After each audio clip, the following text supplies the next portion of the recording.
Hello, everyone. Thank you for tuning in and joining me this Sunday evening. If you are coming on, please let me know that you're here. Facebook Live is always changing the way that they do things, so if I don't see you pop in, I will definitely go back and reread all of the comments and answer any of your questions that you might have. So today we are going to be talking about a really important topic, and that is how to have difficult conversations with your kids.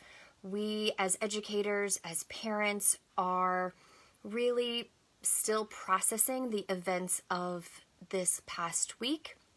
And we had a lot of conversations of what do we do, what do we say, how do we approach what has happened with our kids, with our students. So I wanted to address this topic. Before I dive into that, I also want to let you know that on Wednesday, I am hosting a free live webinar. I'm going to put the registration link in my comments here so you can see it. All about how to help your kids be better listeners. And yes, this is a seminar or a webinar on how we can help our kids follow directions better, but it's really a webinar on how can we communicate with our kids and with others in a way that they can hear us. Because we are seeing the effects of what happens when we do not communicate. We are seeing the effects that words have, and we are seeing the effects of what happens when people feel like their voice isn't important and that they aren't being heard. So the webinar is all about how to listen and how to communicate in a way that you can really feel heard and that your kids can feel like they are heard and that their voice matters too. So the first thing I want to talk about is how we can have this difficult conversation that feels difficult, but it is necessary. Just because something feels hard doesn't mean that we have to stop having these conversations or that we don't have these conversations.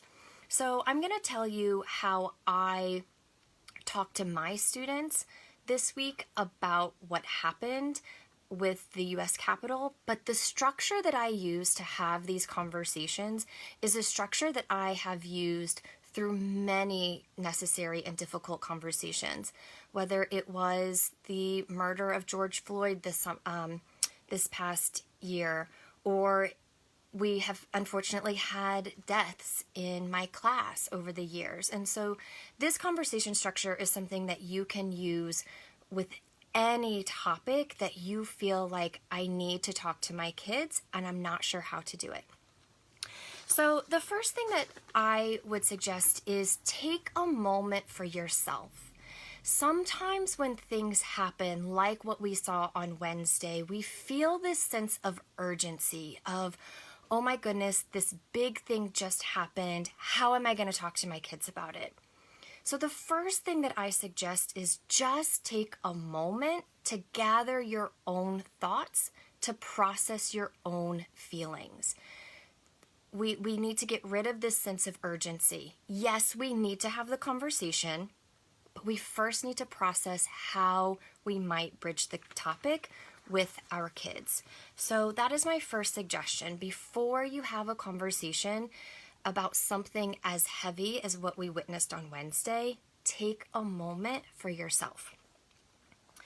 The second thing that I did is I asked my kids, I first said, we're going to talk about something that happened yesterday, and this was Thursday for me.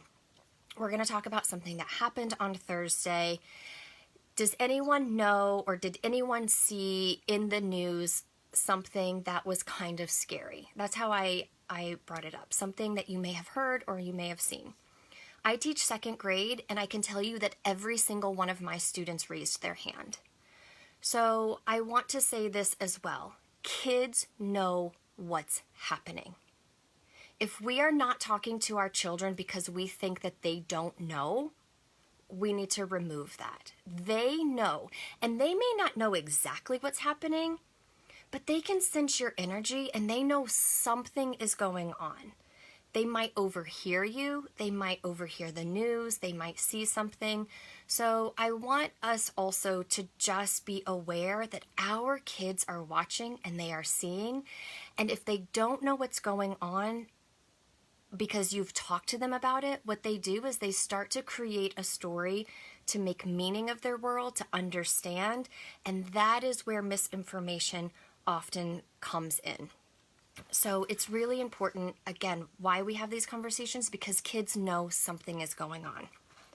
And so I like to start the conversation by asking them what they already know.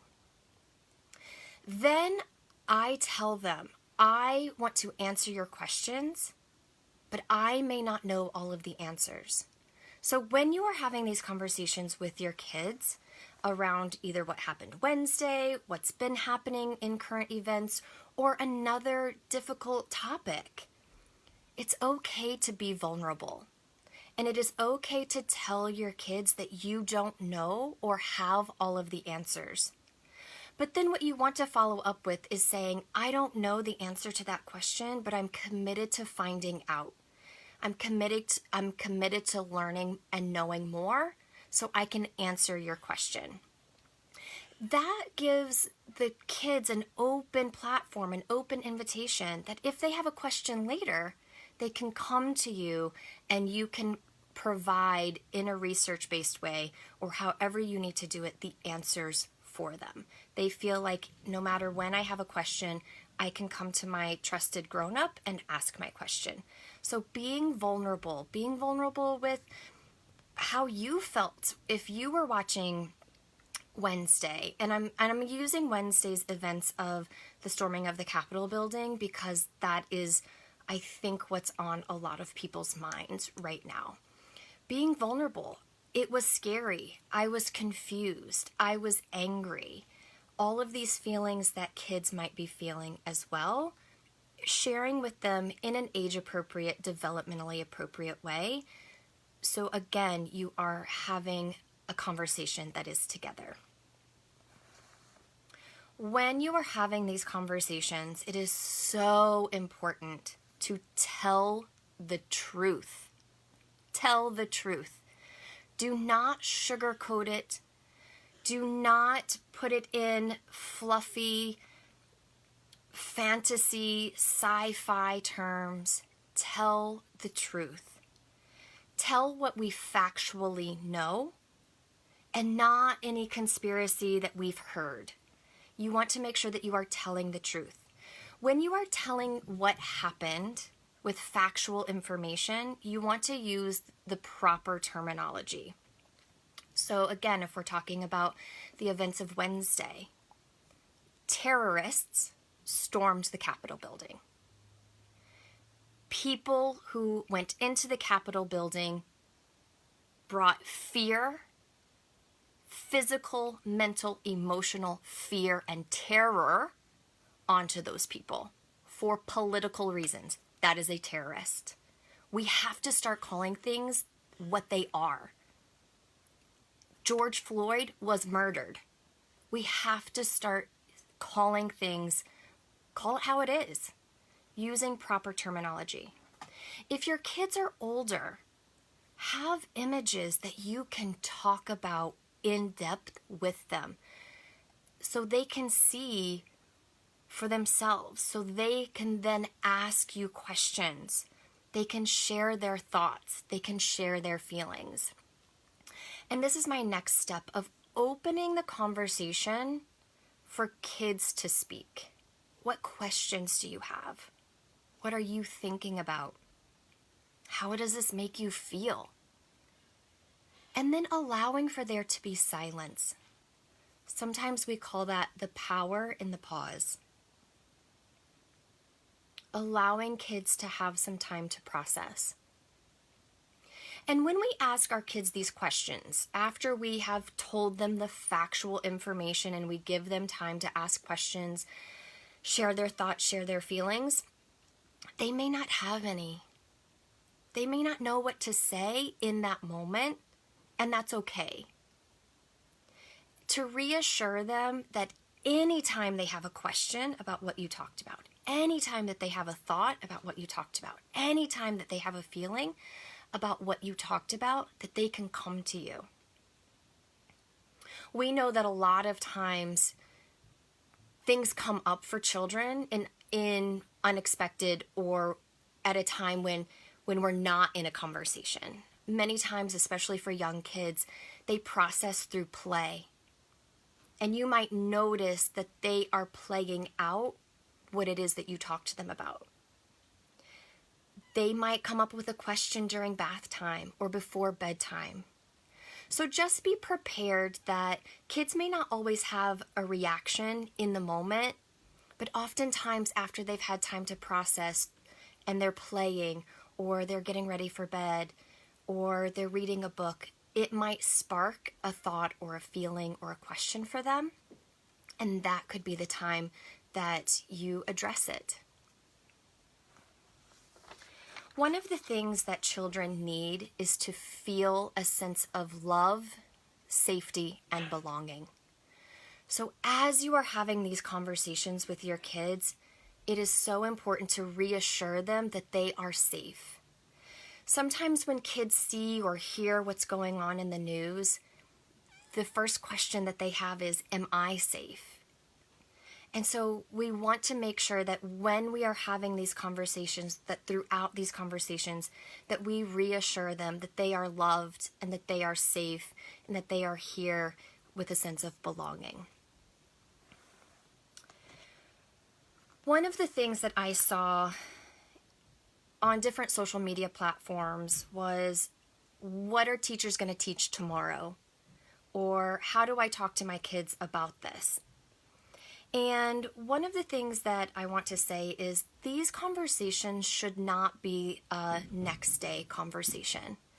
That we should set up a structure in our classrooms, in our family homes that are ongoing. That every day we have space in our homes to have conversations. Sorry, you can probably hear my dog barking. That we set up structures in our homes where conversations happen each day.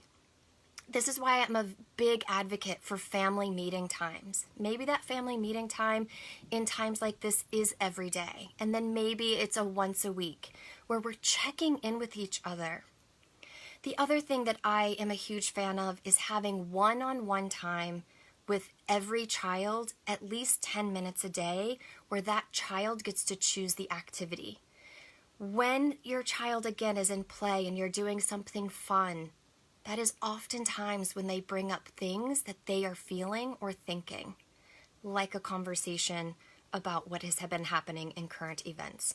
So these are two ways that you can have an ongoing conversation structure where there's communication in your home. This year, I did a post about it a couple of weeks ago. I talked about creating a word. What is your word for the new year? And so my word was allow.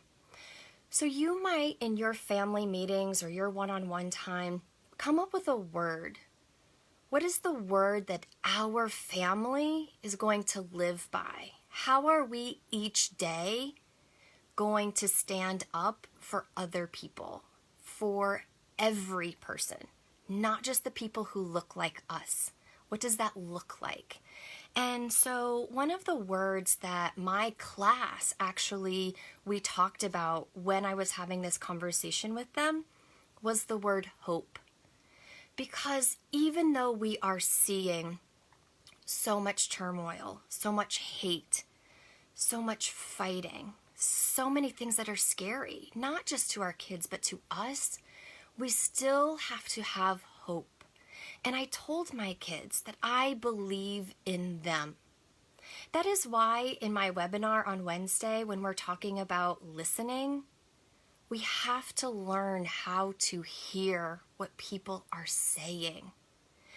And I told my class, I believe in you, because if we can teach our kids how to listen in a way where they are really hearing one another, then I believe that they can change the world. And so with our word hope, we said that that stands for help one person every day. So I would like to encourage you to have these conversations with your kids. You do not have to be perfect. You do not have to get it exactly right, but you do need to start having them. You do need to have ongoing conversations. And if there is anything that I can do to support you, please send me a message. I hope that you join me on Wednesday for this very important webinar. And again, if there's anything I can do, please reach out, because we can only make the world better, our kids better, and each other better if we support one another. I hope you have a great week. I hope this was helpful for you, and I will see you all soon.